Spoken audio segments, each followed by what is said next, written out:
You know when a joke gets so deliciously out of hand, you find yourself just questioning everything you thought you knew? Like, does 2 plus 2 actually equal 4? What even is 4? Is the sky really blue? And does this woman, who I know is from Boston, Massachusetts, actually from Ireland? She is handsome, she is pretty, she is the belle of Belfast City. All this and more after the break.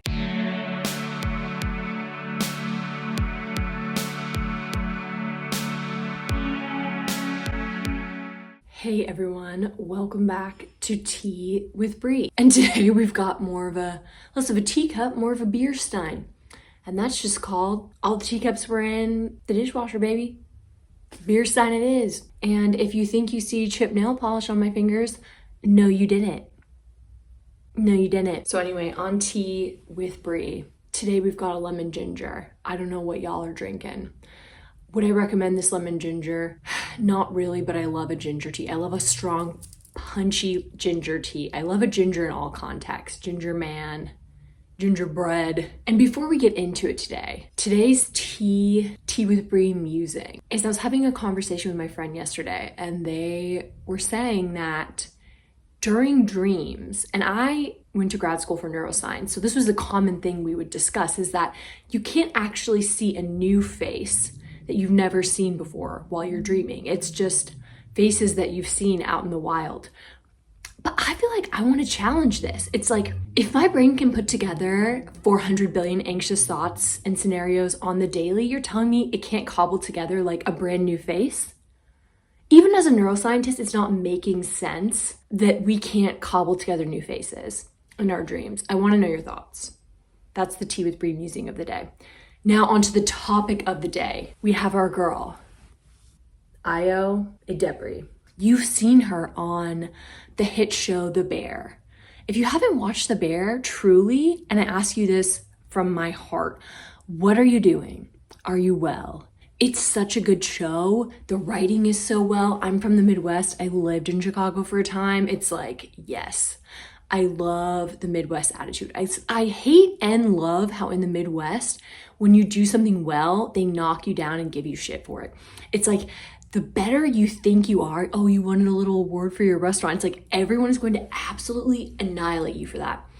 And now that I live in California, that is just such a different mentality, and I really appreciate that about the Midwest. But that's an aside, baby girl. So she's in The Bear.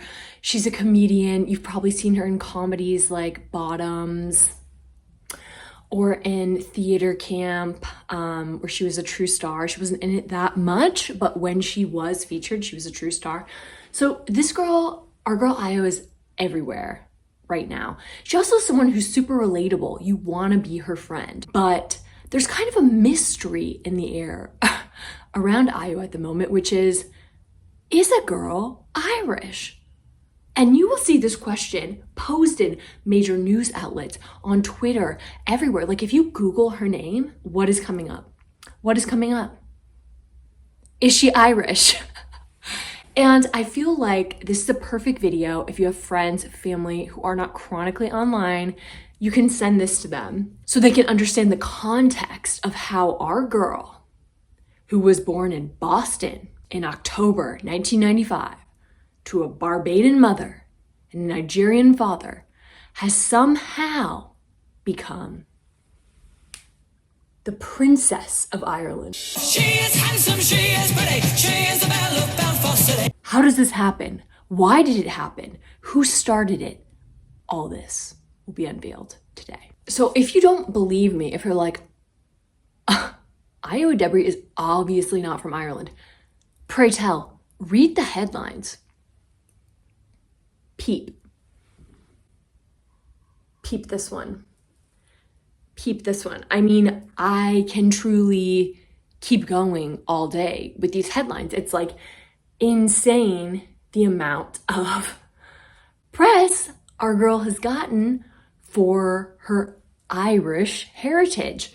And aside from every major news outlet talking about this in the last few weeks, you really see this Ayo Irish idea being spread a lot on TikTok and Twitter. And you see it being propagated by the people involved. And by that I mean Ayo herself and Ireland, the literal country. Because you have Film in Dublin, right, which is a Irish film review publication, posting on Twitter things like this, right? Congratulations to Ireland's own for her nomination for her BAFTA award. And so you see things like this as an innocent bystander who's not chronically online. And you can see how shit starts to get a little confusing. I mean, Film in Dublin is really acting up. Like, they're also posting this. They're literally photoshopping our girl into shit. Like, hats off. I love when people get into something so much they're photoshopping someone else into something. Can that be a personality trait? If so, that is something I really value in humanity overall. So Film in Dublin, again, I salute you. You also have Vanity Fair getting in on the action. Over here, you've got, as I said before, people calling her on Twitter and TikTok, the Princess of Ireland. And so it's like, it's easy to see why people are legit Googling and so confused. Like, is she Irish? Is she not? Wikipedia is not really mentioning it. It's not really dealing with it. It can't really keep up with this sudden tidal wave of Ayo Irish heritage that just came out of nowhere. No one can keep up. And Ayo herself, a comedian. So that should give you, a little bit of a tip off, right? Ayo posted a TikTok back in November at the end of the SAG strike that was saying her film Bottoms would be playing in her home nation of Ireland. So girl, she is definitely on the train of like, she knows what she's doing, basically. Everybody here knows what they're doing, except for everybody on the outside of the ring who doesn't know what the fuck they're doing or what's going on. She also won a Critics' Choice Award for The Bear. I mean, earned and deserved. Moment of pause. And for her Critics' Choice Award, I'm gonna play the actual clip in a second, but she thanked her family and then she thanked Ireland in many ways. That's how far this joke has gotten, that it is actually now embedded into her Critics' Choice Award speeches. The power. Her family at FX and Hulu for their tireless support. My real family, I don't know if they have the CW like abroad, but to everybody in Boston, Barbados, Nigeria, Ireland in many ways. Thank you so much. At the Emmys on the red carpet, which I'll also show the clip after this, she gave a shout out to Ireland. Iconic behavior. Now you have the whole country of Ireland that has fallen completely and madly in love with you. Shout out to my people. Shout out to Derry. Shout out to Cork. Shout out to Killarney. Shout out to Dublin. You know, the city of Dublin, I think, tweeted at you, gave you a shout out too. And I appreciate that. I'm not on Twitter anymore, but I appreciate it. So I know I've kind of led you on. You believe me now. You believe me. You saw the headlines. You saw the popular Google searches. You've seen Ayo herself thanking Ireland in her acceptance speeches on the Emmy red carpet. It's obvious that there is the Irish connection. Ireland is proclaiming it as well. But how did it start? This is the key. This is my case. And to understand where it started, you need to understand where everything starts these days. The true birthplace, dare I say, of Gen Z, of humanity, TikTok. So I don't know how many of you have heard of Letterboxd, but basically Letterboxd is like Goodreads, but for films and way better. Whereas Goodreads, if you have had any knowledge of the book community in recent years, you know that Goodreads can often be extraordinarily toxic. I'm not as deeply embedded in the Letterboxd community, but I don't believe Letterboxd is the toxic. It's more like a social networking site for film enthusiasts and critics where they can track the films they've watched, they can review them, they can rate them, and it helps you like discover new movies that you might like. And I think it's a bit more lighthearted and better regulated than Goodreads is. So all this to say, Ayo is a bit famous in the Letterboxd community because not only is she a working actress and an Emmy Award winner, a Critics' Choice Award winner, so very famous, prolific working actress, she's also still on Letterboxd. She still has an account. And that's pretty rare, right? Because when you're actually working in the film industry, you don't always want to have an account where you are rating a bunch of movies, because you can see how like you're brushing shoulders with these people at award shows. Like it might become awkward. Like if you're an author and you probably aren't like publicly posting maybe a bunch of reviews about people's books, because you can just imagine the gossip and the tea and the shit storms all of that can create. But because Ayo is a comedian first and also a very relatable, funny, just normal queen kind of a person, it's like she still has her Letterboxd account. She doesn't give a fuck, right? And actually someone asked her about this at the Emmys, I believe it was. Some journalist was like, does it feel awkward to still have your Letterboxd account? She's like, no, I really like film. I like to review things. I like to talk about things, and I'm a comedian. So no, it doesn't feel awkward, period. Thank you, Ayo. So anyway, Letterboxd is kind of the TikTok account where all of this started.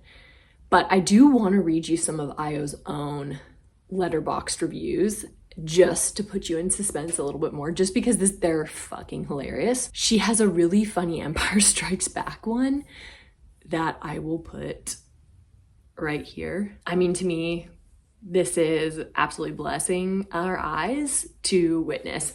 She also has an amazing Pride and Prejudice one, and I totally relate to this. It's like everyone does favor the Pride and Prejudice that they grew up with, it seems like to me. She also has a really funny one with Zac Efron, where she's just basically forming like a prayer circle, a little seance circle for Zac Efron getting his Oscar, where she also spells his name wrong iconically. We stan. She also has a category for farts, like most iconic fart movies. Like she is a comedian, and so you can just see how she interacts with Letterboxd, right? It's funny. And the people of Letterboxd, this is important, this is key information, tune back in. The people of Letterboxd, right, know this about her, because there's not that many celebs on Letterboxd still who are like leaving reviews or leaving like iconic kinds of reviews. Again, this is important information for the big reveal of how this joke about Ayo and Ireland all started. So anyway, the video that started it all was posted on March 22nd, 2023 to the Letterboxd TikTok account. It was also posted to their Instagram account, but I feel like that's less relevant because I don't feel like that's really where the information really spread and went viral. And that's not really where news sites kind of are linking as their source. So in the TikTok, it is basically a clip of Ayo.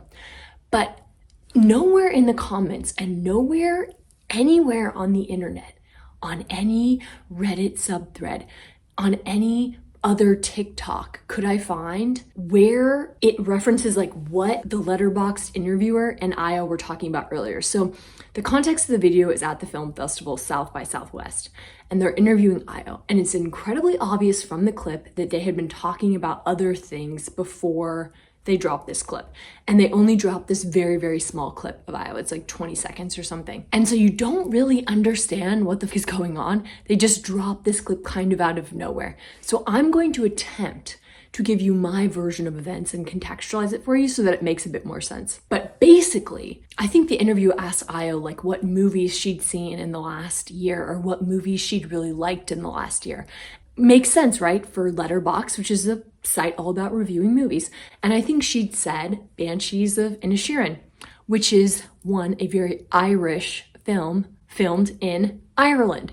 So you're seeing it. Are you seeing it? Are you seeing it? The Irish connection is starting to be established. And then I think, as a joke, as a riff, because our girl's a comedian, she said, yeah, I'm actually in that movie. You probably didn't know.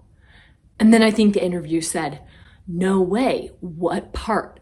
Because I didn't notice you in it. And she goes, I'm actually Jenny the donkey, which you can see here. This is a great picture of Jenny the donkey. And then I think the interviewer said, well, what did you do to prepare for that role?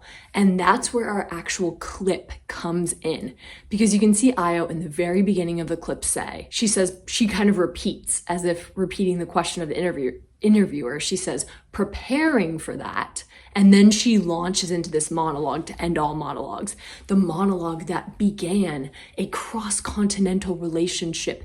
An absolutely new heritage was born. So again, the context, this is based on truly nothing. This is based on only my delulu fantasies and small scraps of contextual information. This maybe is not what happened. We don't know. If you know, please drop it in the comments below. I would love to remedy this video with the 100% true facts.